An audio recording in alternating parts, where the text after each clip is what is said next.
नमस्कार दोस्तों। जिस उम्र में बच्चों को पढ़ते होना चाहिए उस उम्र के बच्चे एनटीए के विरोध में आंदोलन कर रहे हैं। ऐसा क्यों हो रहा है? क्या सचमुच बच्चों के साथ न्याय की दरकार है? क्या एनटीए एक बड़े स्कैम में संलिप्त है? क्या यह स्कैम 13,282 करोड़ का है? आइए समझते हैं इसे आज राजीव इनसाइट में।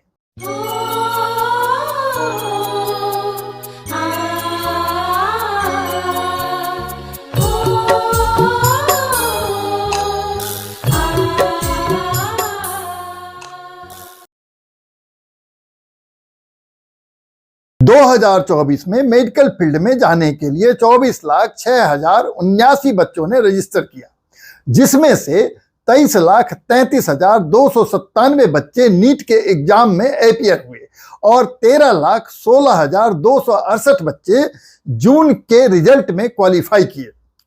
यहां क्वालिफिकेशन का मतलब 50% बच्चों में शामिल होना होता है। यह दुनिया का एक विचित्र एग्जाम है जहां आप जनरल कैटेगरी होते हुए भी 720 में से 117 यानी कि 16.25% अंक लाकर भी डॉक्टर बन सकते हैं।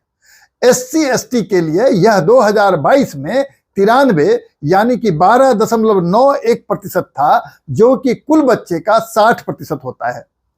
2024 में भी क्वालिफाइंग मार्क्स 164 यानी कि 22.77% है, जबकि यह कहा जा रहा है कि इस बार क्वेश्चन पेपर इजी था। खैर, यहां तक सब कुछ सामान्य था। मामला तब फंसा जब 67 बच्चे इस परीक्षा में टॉप कर गए। बता दें कि रजिस्ट्रेशन का लास्ट डेट 9 मार्च 2024 था, जिसे बढ़ाकर 16 मार्च 2024 किया गया, जो कि आम बात था।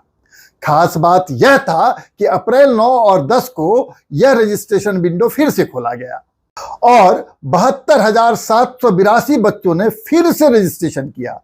एनटीए इतने कंट्रोवर्सी के बाद भी यह नहीं बता पाया कि इन 72,782 बच्चों में से कितनों ने क्वालिफाई किया और कितने टॉपर बने।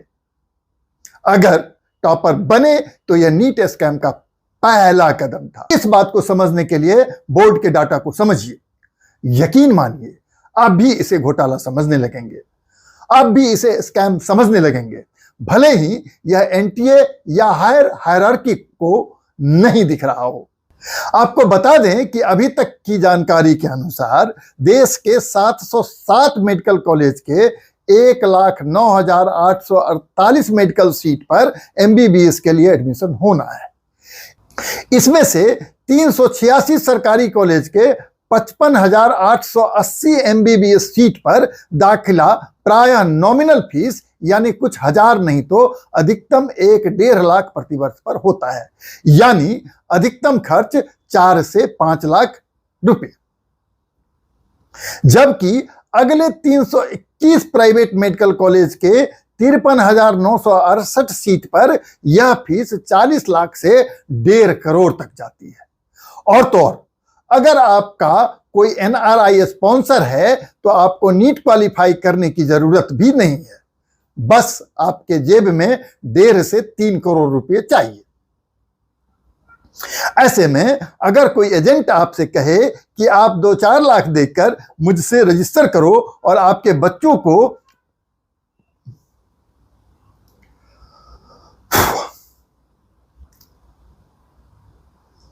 ऐसे में अगर कोई एजेंट आपसे कहे कि आप 2-4 लाख देकर मुझसे रजिस्टर करो और आपके बच्चे को एम्स दिल्ली में एडमिशन करवाने की जिम्मेवारी मेरी, और तो और बाकी के पैसे यानी डील अमाउंट जो कि 30 लाख से 1 करोड़ तक हो सकता है, आप सीट अलॉटमेंट के बाद देना। क्या करेंगे आप? 2-4 लाख का ही तो सवाल है, देखते हैं।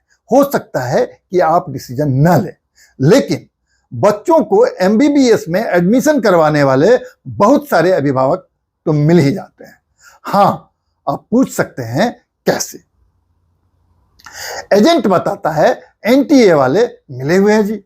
आपका OMR सीट यानी कि प्रश्न पत्र का वह भाग जिस पर उत्तर का गोला बना होता है, में सही गोला भरवा दिया जाएगा, या नहीं तो एक दिन पहले आपको प्रश्न पत्र दे दिया जाएगा। अगर यह भी नहीं हुआ तो ग्रेस मार्क का विकल्प भी है। लेकिन 67 लोगों के टॉपर बनने पर विवाद बढ़ा और परतें खुलने लगी। एनटीए को जवाब देना पड़ा और जवाब से ग्रेस मार्क का खेल रुक गया।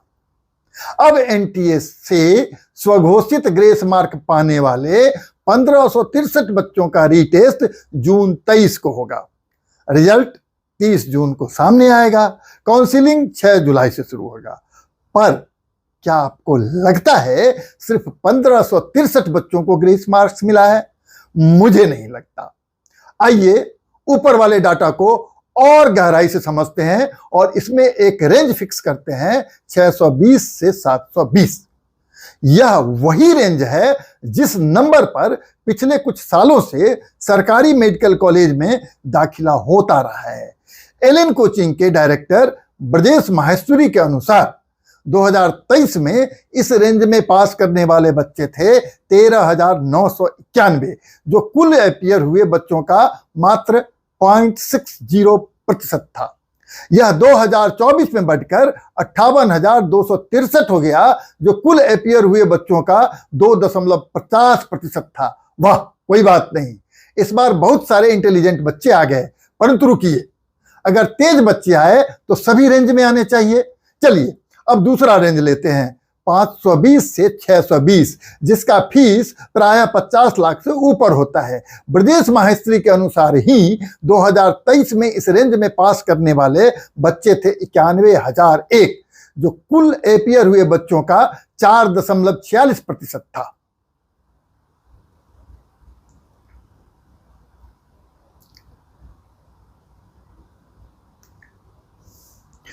यह 2024 में बढ़कर 1,02,640 हो गया, जो कुल अपीयर हुए बच्चों का 4.39% है।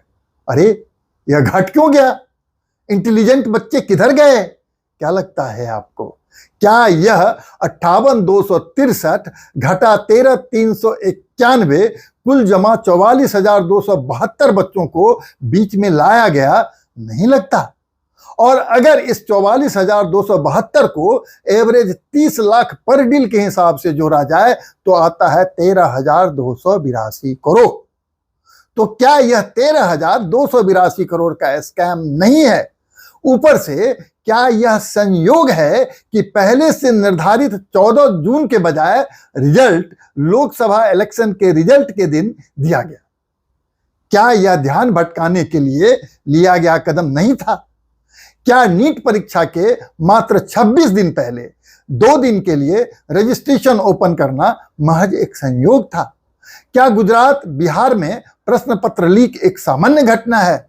क्या बिहार का लड़का गुजरात आकर के परीक्षा देता है, यह सामान्य घटना है?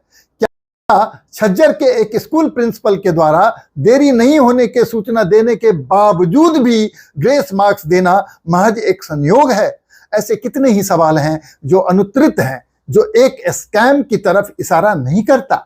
पिछले साल जिस बच्चे को 650 मार्क्स में राज्य का बेस्ट कॉलेज मिल रहा था और जिसने और अच्छे कॉलेज के सपने के साथ ब्रेक लिया, उसके सपनों के साथ यह एनटीए का खिलवाड़ नहीं है। आपको क्या लगता है? कमेंट में बताइए हमें। एक और सवाल भी चर्चा में है कि एनटीए तो और भी बहुत सारा टेस्ट कराता है, आखिर उसमें स्कैम क्यों नहीं होता? भाई मेरे, पैसा वाले लोग मेडिकल के लिए बैठे पड़े हैं जो करोड़ों खर्च कर सकते हैं। कभी आपने सुना कि इंजीनियरिंग में करोड़ों लगते हैं? यहाँ तो अधिकतम 10 से 20 लाख में काम बन जाता है। ऊपर से नीट परीक्षा साल में सिर्फ एक बार होता है। यह एक इकलौती परीक्षा है जिसमें 24 लाख बच्चे बैठते हैं और जिसमें परीक्षा के फीस से ही 363 करोड़ की उगाही होती है। नीट परीक्षा पैसे का एक ऐसा अखाड़ा है जिसमें सब संभव है।